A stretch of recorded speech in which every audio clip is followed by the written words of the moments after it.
Nanalo ng Family Feud ng teen streamers ng 200,000 pesos. Family Feud, 5:40 p.m.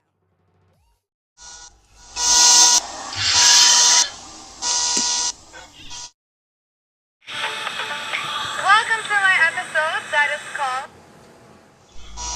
Nagmamano pa. That's okay.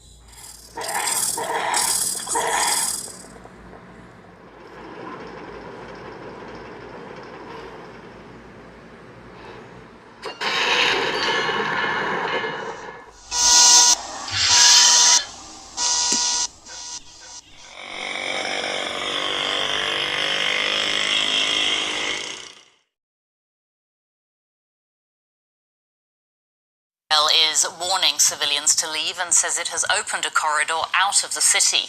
Humanitarian groups are urging world leaders to pressure Israel to stop the war. The UN Secretary General has called the new offensive morally and legally intolerable. US President Donald Trump and his wife Melania have arrived in Britain for an unprecedented second official state visit. Trump will meet with King Charles and Prime Minister Keir Starmer. Starmer is hoping the visit will help to lock in a multi-billion-dollar technology deal. Russia and Belarus have rehearsed the launch of Russian tactical nuclear weapons as part of joint war games.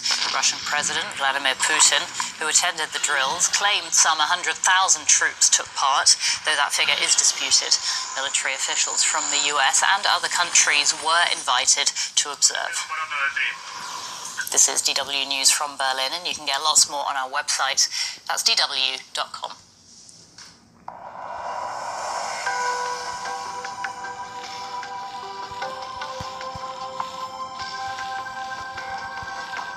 from Reuters 5-minute news briefing, Global, at 5:32 p.m. today.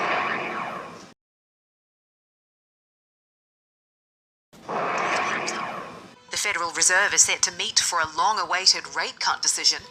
US President Trump is in the UK for a visit filled with royal pomp and an outpouring of grief for actor Robert Redford, who's died aged 89.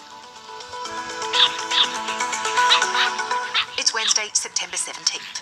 This is Reuters World News, bringing you everything you need to know from the front lines in 10 minutes, 7 days a week. I'm Kim Vanel in Wanganui, New Zealand.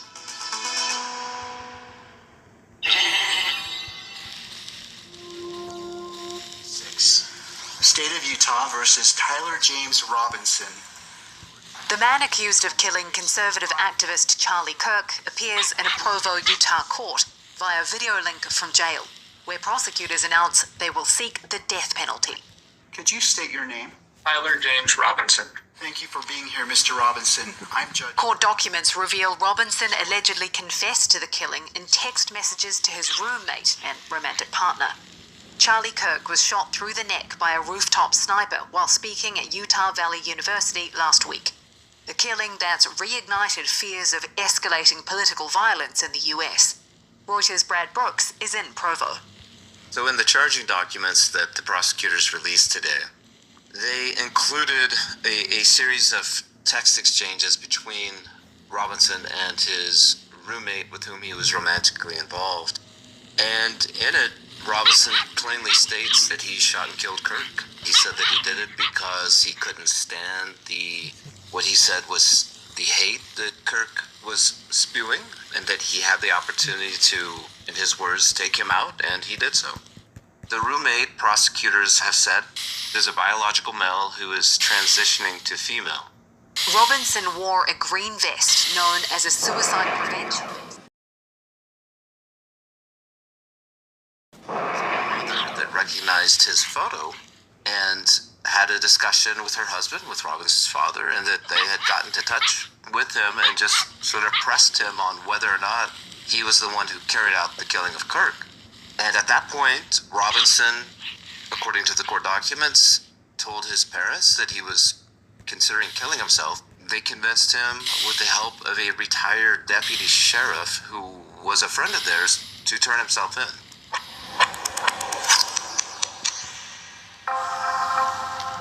A Reuters Ipsos poll conducted just after Charlie Kirk was killed shows nearly 2/3 of Americans believe political talk is fueling violence. More than 60% of people said the way Americans talk about political issues does a lot to encourage it. Lee, how you doing?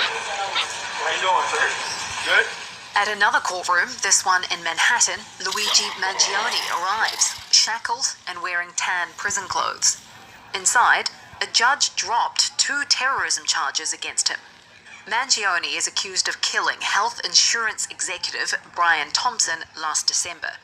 He still faces second-degree murder and 8 other charges. If convicted, he could be looking at life in prison. We, the people! Want Luigi free! Who's the real terrorist? UHC!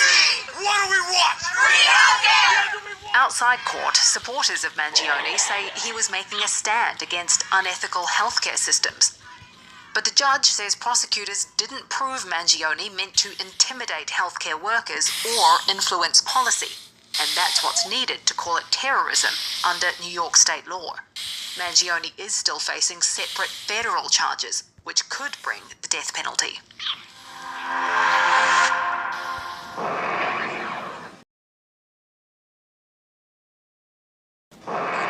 On core consumer rates just based on the rate cut alone. If Powell is leaning hawkish and the summary of economic projections are leaning hawkish, that means they're still not ready to treat the Trump tariffs and the Trump changes in the economy as a source of temporary inflation that's going to go away in a few months.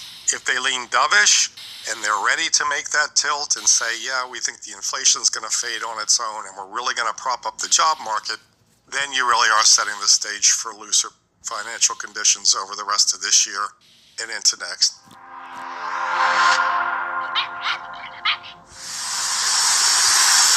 US President Donald Trump touching down in London on an unprecedented second state visit to the UK. He landed at the residence of US Ambassador Warren A. Stevens. We had a good flight. A lot of people came with us. And tomorrow's going to be a very big day, Mr. Ambassador. Mr. President, it's going to be historic. Later, he'll head to Windsor Castle, where earlier protesters projected images and videos of the president.